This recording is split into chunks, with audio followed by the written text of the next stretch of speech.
Hello বন্ধুরা, এখন আমি আপনাদের সামনে কাঁচা আমের বো আচার তৈরি করে দেখাবো।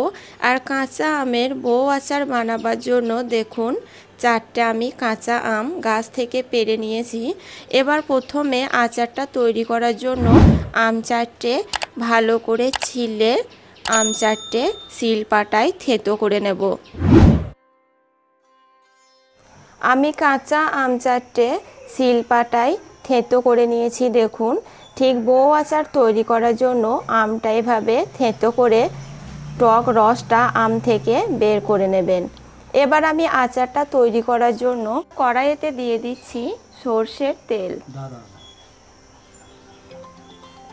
কড়াইতে সর্ষের তেল দিয়ে দিলাম। আর তেলটা দেওয়ার পর তেলের মধ্যে দিয়ে দিচ্ছি সামান্য একটু 5 ফোড়ন। সর্ষের তেলের মধ্যে দিয়ে দিয়েছি সামান্য একটু 5 ফোড়ন আর দিয়ে দিচ্ছি 4টে শুকনো লঙ্কা। সামান্য একটু ভেজে নেব।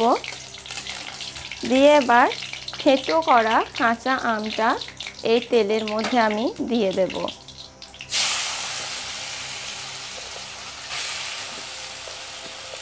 আমটা দেওয়ার পর সামান্য একটু আমটা নাড়াচাড়া করে নিতে হবে, যাতে আমের মধ্যে কাঁচা রসটা তেলের মধ্যে টেনে যায়। তেলের মধ্যে থেঁতো করা কাঁচা আম দেওয়ার পর 5 মিনিট মতো এভাবে নাড়াচাড়া করে আমের গায়ের কাঁচা রসটা শুকিয়ে নিতে হবে। এবার আমি আমের মধ্যে দিয়ে দেব পরিমাণ মতো চিনি।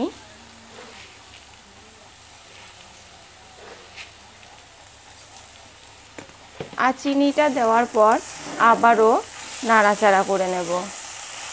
চিনিটা দেওয়ার পর আবারও কিছুক্ষণ নাড়াচাড়া করে আচারটা তৈরি করে নেব। তাহলেই রেডি হয়ে যাবে কাঁচা আমের বো আচার। আর আপনারা আমাকে জানাবেন কে কে আপনারা বাড়িতে বো আচার তৈরি করে খেয়েছেন। এভাবে আস্তে আস্তে মিডিয়াম আঁচে নাড়াচাড়া করে আচারটা তৈরি করে নিতে হবে। এবার আচারের মধ্যে আমি দিয়ে দিচ্ছি পরিমাণ মতো নুন। নুনটা দেওয়ার পর আবারও কিছুক্ষণ নাড়াচাড়া করে আচারটা তৈরি করে নেব। এই দেখুন, অল্প আঁচে নাড়াচাড়া করে আচারটা কীরকম সুন্দর করে তৈরি করে নিলাম। ঠিক এভাবে আপনারা আমার মতো করে আচার তৈরি করে নেবেন।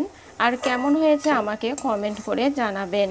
আর আমার রেসিপি আপনাদের ভালো লাগলে আমার চ্যানেলে আরও নিত্য নতুন ভিডিও দেখার জন্য চ্যানেলটি সাবস্ক্রাইব করে দিয়ে বেল বাটনটি ক্লিক করে দেবেন। সুস্থ থাকবেন, ভালো থাকবেন। ধন্যবাদ।